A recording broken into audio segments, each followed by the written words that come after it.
Hello दोस्तों, नमस्कार। SM किसी चैनल में मैं आप सभी लोगों का दिल से बहुत बहुत स्वागत करता हूं।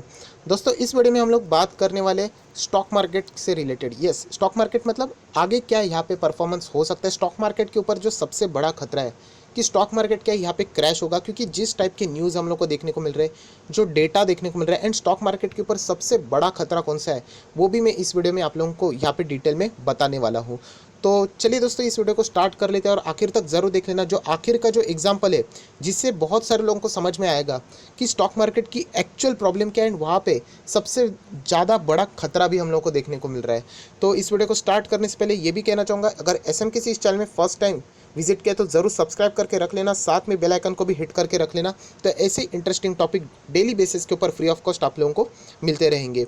उसी के साथ साथ आप सभी लोगों को बताना चाहता हूँ, आज के दिन में यहाँ पे 3 वीडियोस अपलोड हो चुके हैं। ये है लेटेस्ट वीडियो जहाँ पे हम लोगों को डिविडेंड से जुड़ा हुआ एक स्टॉक देखने को मिला है, जहाँ पे 130 रुपये का डिविडेंड का धमाका हो चुका है। आप लोग इस वीडियो को देख सकते हो।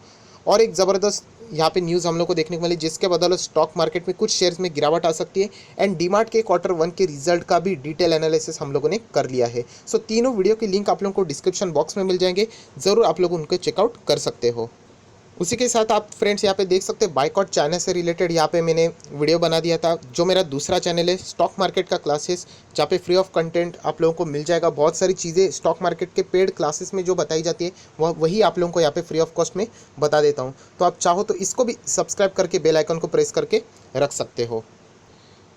सो दोस्तों, आज के दिन हम लोगों को यहाँ पे जो हमारे आरबीआई के जो गवर्नर है मिस्टर शक्तिकांता दास, उन्होंने यहाँ पे कुछ बातें बताई है। एंड अगर हम लोग बात देखें, वो कोविड-19 से रिलेटेड यहाँ पे क्या क्या दिक्कतें आ सकती है वो यहाँ पे उन्होंने बताई है। क्या क्या प्रॉब्लम हम लोग को आगे जाके फेस करने को पड़ सकती है, तो वो की पॉइंट्स क्या है वही मैं आप लोगों को इस वीडियो में यहाँ पे बताने वाला हूँ। तो पूरा कोई हम लोगों को वो जो उनकी बातें थी सुनने की ज़रूरत नहीं। जो इंपॉर्टेंट पॉइंट्स है उसके ऊपर हम लोग यहाँ पे गौर फरमाएंगे, नज़र रखेंगे।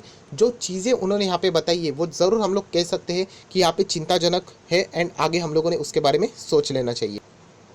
तो सबसे पहले शुरुआत ही उन्होंने यही से की है कि जो कोविड-19 हम लोग यहाँ पे बात कर सकते हैं, हेल्थ के लिए तो यहाँ पे सबसे बड़ा वर्स्ट हम लोगों को ये पेंडेमिक देखने को मिल रहा है। उसी के साथ साथ इकोनॉमिकली भी जो क्राइसिस आया हुआ है, अगर हम लोग देखें पिछले 100 साल में, मतलब 2008 भी अगर हम लोग देखें, तो इसको भी हम लोग कह सकते हैं कि इतना बड़ा इम्पैक्ट नहीं था, क्योंकि ये जो प्रॉब्लम है वो अभी तक हम लोग को बढ़ते हुए देखने को मिल रही है, अभी तक रुकी नहीं है। और ये आगे और कितना टाइम लेगी ये भी किसी को पता नहीं है, इसके ऊपर क्वेश्चन मार्क है। और ये सिर्फ इंडिया की प्रॉब्लम नहीं है, जैसे मैंने कहा कि ये पूरी इंटरनेशनली ग्लोबली ये प्रॉब्लम है। सो सारे बिजनेसेस को वापस रिकवर होने के लिए, सारी चीज़ें नॉर्मलाइज होने के लिए कितना टाइम लगेगा तो हम लोग यहाँ पे नहीं बोल सकते। आप देख सकते प्रेडिक्ट करना बहुत ही मुश्किल है। हर चीज़ में अगर हम लोग यहाँ पे देखें तो हम लोग को नेगेटिव कॉन्सिक्वेंसेस यहाँ पे देखने को मिलते हैं, चाहे वो जॉब हो या फिर किसी और भी चीज़ में अगर हम लोग यहाँ पे कैलकुलेशन करें तो हर चीज़ में हम लोग को यहाँ पे डैमेज देखने को मिल रहा है, चाहे वो हम लोग वो इंडिया की बात करें या फिर वर्ल्ड की बात करें।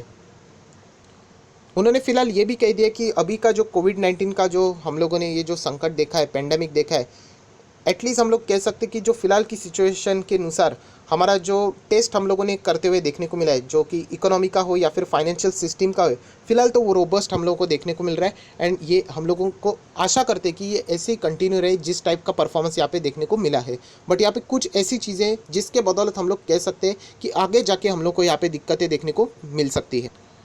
उन्होंने बात करते करते ये भी कह दिया कि हमारे इंडियन इकोनॉमी का जो साइन यहाँ पे अभी तक उन्होंने बताया, जिस टाइप का परफॉर्मेंस दे रहा है, वो हम लोग जल्द ही यहाँ पे कमबैक कर सकते हैं। बट सबसे इम्पोर्टेंट बात है कि पोस्ट पोस्ट मतलब कोविड-19 के बाद जो यहाँ पे चीज़ें होने वाली है, वो वहाँ पे हम लोगों ने बहुत ही केयरफुली चीज़ों के ऊपर ध्यान देना चाहिए, क्योंकि उसके बाद का जो इम्पैक्ट रहेगा, अभी तो कोविड-19 तो ख़त्म भी नहीं हुआ है। अगर आप बाकी कंट्रीज़ के परफॉर्मेंस देखोगे, वहाँ पे फाइनेंशियल क्राइसिस होना शुरू हो चुके हैं, अनएम्प्लॉयमेंट का डेटा बढ़ना शुरू हो चुका है, और इंडिया में अभी तक इसका साइन हम लोगों को इतना बड़े पैमाने के ऊपर देखने को नहीं मिल रहा है, क्योंकि अभी तक हम लोग कोविड-19 से ही बाहर नहीं आए। इनफैक्ट इंडिया अभी तक पीक पे भी नहीं पहुंचा है कोविड-19 से रिलेटेड, ऐसे भी बहुत सारे यहाँ पे दिग्गज बता रहे हैं। सो ये चीज़ जितनी लंबी हो जाएगी, कोविड-19 जितना स्ट्रेच होते रहेगा, उतना ही लॉकडाउन का प्रॉब्लम हम लोग को झेलना पड़ेगा, और उतना ही लॉकडाउन बढ़ते रहेगा तो कंपनी का परफॉर्मेंस भी हम लोगों को यहाँ पे नेगेटिव देखने को मिलेगा। ये भी बात आप लोगों ने नोट डाउन कर लेनी चाहिए। उन्होंने ये भी बता दिया कि कोविड का जो इम्पैक्ट है वो हर सेक्टर के ऊपर हम लोग को देखने को तो मिलने वाला है, बट अगर हम लोग बात करें फाइनेंशियल सेक्टर या फिर लेंडिंग मतलब बैंकिंग सेक्टर की अगर हम लोग बात करें, corona virus pandemic will result in a high NPA, non performing asset and capital erosion, ये हम लोगों को यहाँ पे देखने को मिलने वाला है। सो अगर हम लोग बात करें कि अगर एनपीएस अगर बढ़ते हुए देखने को मिले, सो जो बड़े बड़े दिग्गज फाइनेंशियल इंस्टीट्यूशन है जो हम लोगों को पैसा देते हैं, लेंडिंग करते हैं, उनमें हम लोगों को बहुत बड़ा डैमेज यहाँ पे देखने को मिल सकता है एंड वो आगे जाके हम लोग को कोलैप्स होते हुए देखने को मिल सकती है।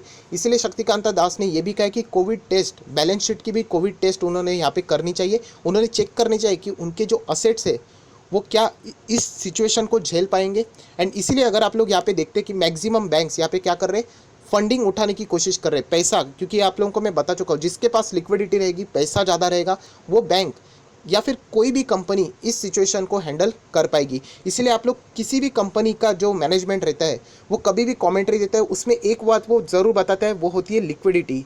जैसे कि अगर हम लोग बात करें इंडिगो के सर्वाइवल के ऊपर सवाल पूछा गया था तो उन्होंने बता दिया था कि 6,500 करोड़ की लिक्विडिटी है हमारे पास, तो हम लोग यहाँ पे कामकाज चला लेंगे।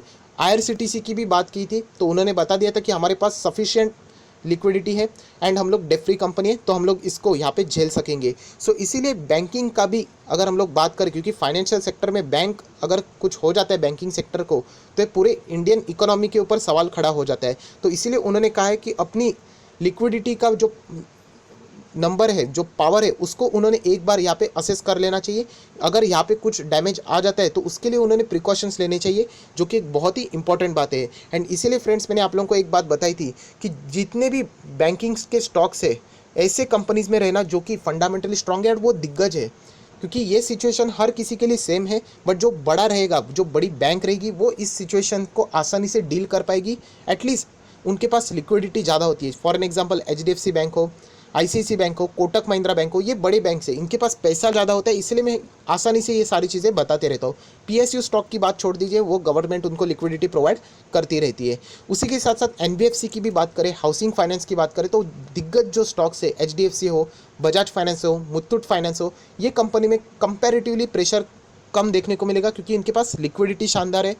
वो इस पेंडेमिक में आसानी से हम लोग को सर्वाइव करते हुए देखने को मिल जाएगी। बट जो छोटे बैंक है वहाँ पे सबसे बड़ी दिक्कतें यहाँ पे होने वाली है एंड यही चीज़ हम लोग को आगे जाके भारी भी पड़ने वाली है। तो इसीलिए आप लोग अंदाज़ा लगा सकते हो एनपीएस का बढ़ना और क्रिएट होने वाली अनसर्टिनिटी, ये बाज़ार को बहुत ही ज़्यादा आगे नीचे लेके आ सकती है। ये भी बात आप लोगों ने नोट डाउन कर लेनी चाहिए।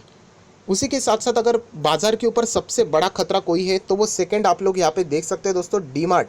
डीमार्ट का खतरा नहीं है, मतलब डीमार्ट जैसी 1.5 लाख करोड़ मार्केट कैप होने वाली कंपनी, जिसका ऑपरेशन भी हम लोगों को कोविड में चलते हुए देखने को मिला था, वो अगर 88% तक के उनके प्रॉफिट स्लिप हो सकते हैं, मार्जिन ड्रॉप हो सकते हैं, तो अंदाज़ा लगा लेना कि बाकी कंपनीज़ की हालत क्या होगी। इसीलिए बताया गया था कि इस वक्त का जो Q1 है वो सबसे ज़्यादा क्रूशल Q1 होने वाले पिछले कई सालों से।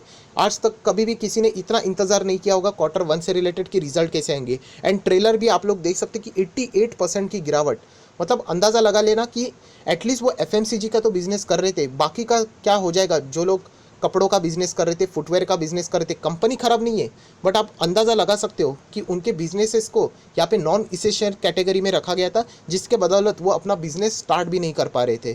तो ये सबसे बड़ी दिक्कत है, जिसके बदौलत हम लोग कह सकते हैं कि मार्केट एक बहुत बड़े नाजुक मोड़ से यहाँ पे जा रहा है एंड प्रेशर ये हम लोग को आगे भी देखने को मिलने वाला है। सो डीमार्ट के ख़राब जो रिजल्ट है वो सिर्फ डीमार्ट के लिए नहीं, बाकी लोगों के लिए भी खतरा है, जो कि इतनी बड़ी कंपनी अगर ऐसे रिपोर्ट कर देती है नंबर्स, तो आप लोग अंदाज़ा लगा सकते हैं कि बाकी कंपनीज़ के ऊपर भी इसका नेगेटिव इम्पैक्ट ज़रूर होने वाला है। एंड अगर मैं बात करूँ थर्ड पॉइंट की, जो कि सबसे बड़ा डेंजर पॉइंट है, यस दोस्तों, जो कि आप लोग भी सब सोचते होंगे कि इतनी बड़ी दिक्कतें हैं, मतलब अगर मैं बात करूं कि कोविड का, तो हमारे ऊपर इम्पैक्ट तो आप लोग देख रहे हैं कि कैसे बढ़ते ही चला जा रहा है, लॉकडाउन भी बढ़ते ही चला जा रहा है।